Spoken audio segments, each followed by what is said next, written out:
नमस्कार दोस्तों, India post news में आपका स्वागत है।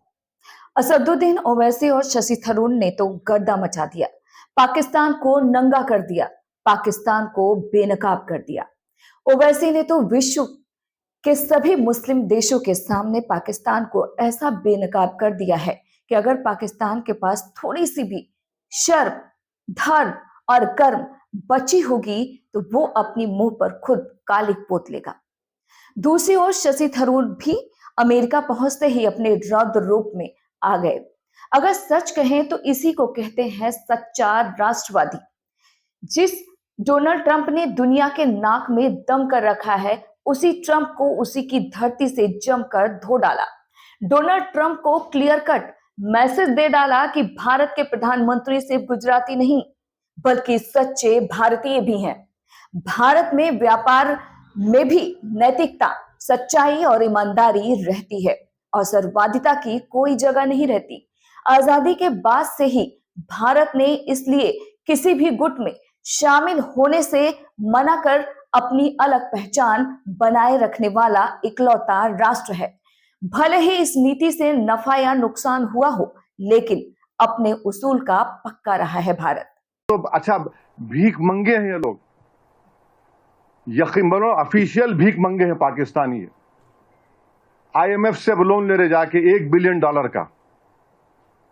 आप 75 साल से आपने क्या किया? किसने आपको मजबूर किया आईएमएफ का लोन लेने के लिए? और अफसोस की बात यह है कि आईएमएफ का लोन ले रहे हैं और ये इंटरनेशनल, मेरे को माने ये इंटरनेशनल मॉनेटरी फंड नहीं, ये इंटरनेशनल मिलिटेंट फंड दे रहे हैं पाकिस्तान को, वो इस्तेमाल करेंगे। अब आप देखिए, ये यूएसए है, जर्मनी है, जापान है, ये कैसा है लोग इसको अग्री कर रहे हैं, जबकि हमारे जमीन पर, हमारे घरों पर, हमारे सिपाहियों पर हमले हो रहे हैं और इनको 1 बिलियन क्या है का लोन मिला रहा है। तुम हुकूमत, तुम चलाना तो दूर की बात, तुमको इकोनॉमी चलाना नहीं आता तुम्हारे को? क्या है तुम्हारे पास? वहां से बैठ के आप बोल रहे इस्लाम ये इस्लाम वो, कोई कुछ नहीं है। ये सिर्फ इनकी जारहाना गलत पॉलिसी है। यहाँ पर अमन को बिगाड़ने के लिए, यहाँ पर हिंदू और मुसलमानों में निफाक पैदा करने के लिए, और इनको ये बात पसंद नहीं आती। आप अंदाजा लगाइए कि भावलपुर और मुरीदकी में हमला हुआ तो जो शख्स अमेरिका में टेररिस्ट है, हाफिज अब्दुल रऊफ, ये एलईटी के सदर का बेटा, वो नमाज जनाजा पढ़ा रहा, उसके पीछे बैंड ऑर्गेनाइजेशन लोग खड़े, उनके पीछे पाकिस्तान की फौज खड़ी हुई है। ऑल इंडिया मजलिस-ए-इत्तेहादुल मुस्लिमीन एमीम के सांसद असदुद्दीन ओवैसी ने पाकिस्तान के झूठे प्रोपेगेंडा की पोल खोलकर रख दी है। उन्होंने कुवैत में उसे अंतर्राष्ट्रीय मुद्रा कोष IMF से $2 अरब के लोन का भी मुद्दा उठाया है। ओवैसी ने कहा कि पाकिस्तान इस पैसे का इस्तेमाल आतंकवाद को बढ़ावा देने के लिए कर सकता है, इसलिए उसे financial action task force FATF की ग्रे लिस्ट में वापस डालना चाहिए। ओवैसी ने कहा है कि भारत में पाकिस्तान से ज्यादा मुसलमान हैं और वे उनसे कहीं ज्यादा इस्लाम के उसूलों पर चलते हैं। इससे पाकिस्तान के वित्तीय लेनदेन पर कड़ी नजर रखी जा सकेगी।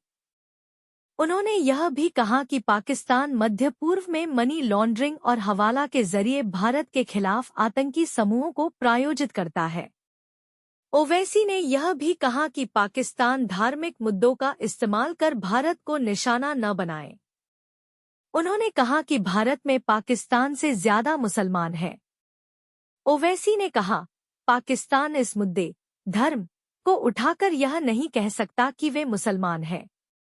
भारत में मुसलमानों की आबादी ज्यादा है और हम भारतीय मुसलमान उनसे पाकिस्तान ज्यादा ईमानदार हैं। उनसे ज्यादा हमें अल्लाह और उनके रसूल से हमें मोहब्बत है। इससे एक दिन पहले ओवैसी ने बहरीन के सामने पाकिस्तान को नंगा करते हुए कहा कि आतंकवादी ग्रुप निर्दोष लोगों की हत्या करते हैं और उसे सही ठहराने के लिए धर्म का गलत इस्तेमाल करते हैं। उन्होंने कहा कि इस्लाम आतंकवाद की निंदा करता है और कुरान स्पष्ट रूप से कहता है कि निर्दोष व्यक्ति को मारना पूरी मानवता को मारने के समान है। बहरीन में प्रमुख हस्तियों से बातचीत के दौरान असदुद्दीन ओवैसी ने कहा, इन आतंकवादी संगठनों ने भारत में निर्दोष लोगों की हत्या को उचित ठहराया है और उन्होंने कुरान की आयतों को गलत संदर्भ में इस्तेमाल किया है। हमें इसे खत्म करना होगा। उन्होंने कहा कि पाकिस्तान ने अपने नए हमले का नाम बुनियानुल मरसूस रखा है। यह कुरान शरीफ की एक आयत से है, जिसमें अल्लाह कहता है कि अगर तुम अल्लाह से प्यार करते हो तो एक ठोस दीवार की तरह खड़े रहो। लेकिन पाकिस्तानी सेना और प्रतिष्ठान बहुत झूठे हैं। उसी आयत में पहले अल्लाह कहता है कि तुम ऐसी बातें क्यों कहते हो जो तुम नहीं करते। वे इतने झूठे हैं कि वे कुरान के पूरे उद्देश्य को समझना ही नहीं चाहते। क्या वे पूर्वी पाकिस्तान, अब बांग्लादेश, में बंगाली मुसलमानों पर गोलीबारी करते समय दीवार की तरह खड़े होना भूल गए थे? ओवैसी ने कहा कि अब वे पाकिस्तान IMF से $1 बिलियन का लोन ले रहे हैं। पिछले 75 साल में आपने क्या किया है? आपको IMF से यह लोन लेने के लिए किसने मजबूर किया? सबसे दुर्भाग्यपूर्ण बात यह है कि यह लोन पाकिस्तान को दिए जा रहे अंतर्राष्ट्रीय उग्रवादी कोष की तरह है, जिसका वे दुरुपयोग करेंगे। अब अमेरिका, जर्मनी, जापान को देखिए कि ये देश इस पर कैसे सहमत हैं। जबकि हमारी जमीन पर, हमारे घरों पर, हमारे सैनिकों पर हमले हो रहे हैं और फिर भी पाकिस्तान को $1 बिलियन का लोन मिल रहा है। सरकार चलाना तो दूर की बात है, आपको अर्थव्यवस्था चलानी भी नहीं आती। आप लोग वहां बैठकर हमें बता रहे हैं कि इस्लाम क्या है, लेकिन आपके पास यहाँ की शांति को बिगाड़ने और हिंदुओं तथा मुसलमानों के बीच संघर्ष पैदा करने के लिए गलत नीतियां हैं।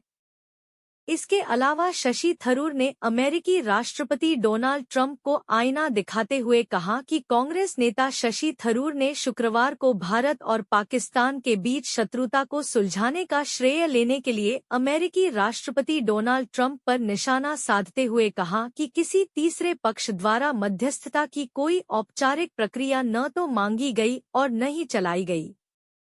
अमेरिका में सर्वदलीय सांसदों के प्रतिनिधिमंडल का नेतृत्व करने जा रहे थरूर ने कहा कि सरकार ने विभिन्न देशों के विदेश मंत्रियों सहित विश्व नेताओं को पाकिस्तान के खिलाफ भारत की कार्रवाई के बारे में जानकारी दी। उन्होंने कहा कि आप हमारी सरकार के रुख से बहुत स्पष्ट रूप से वाकिफ हैं। किसी भी संकट के दौरान हमेशा उन देशों से संपर्क किया जाता है जो कॉल करते हैं और संपर्क करते हैं। हमने हर जगह एक ही रास्ता अपनाया है। मध्यस्थता की कोई औपचारिक प्रक्रिया नहीं हुई है, न तो अनुरोध किया गया और न ही चलाई गई। उन्होंने कहा कि आप मुझे कॉल करते हैं, मैं आपको बताता हूं कि मैं क्या कर रहा हूं और क्यों कर रहा हूं, और बस इतना ही। फिर अगर आप जाकर किसी और को यह दोहराना चाहते हैं और वे इसके परिणामस्वरूप कुछ खास परिणाम भुगतते हैं, तो क्या इसे मध्यस्थता कहते हैं? मुझे ऐसा नहीं लगता। मेरे शब्दकोश में ऐसा नहीं है। थरूर ने कहा, लेकिन किसी भी मामले में हम हमेशा एक ऐसा देश हैं जो किसी भी व्यक्ति से बहुत रचनात्मक तरीके से बात करता है अगर कोई संकट चल रहा है। हमारे विदेश मंत्री, अगर मुझे सही से याद है, तो हर बार जब वे किसी दूसरे विदेश मंत्री से बात करते थे तो इसे अपने ट्विटर अकाउंट पर डालते थे। उन्होंने कहा कि दुनिया भर के कई विदेश मंत्री उन्हें फोन कर रहे हैं, चिंता व्यक्त कर रहे हैं, पूछ रहे हैं कि क्या हो रहा है, और मेरा मानना है कि हमने उन सभी को एक सुसंगत संदेश दिया।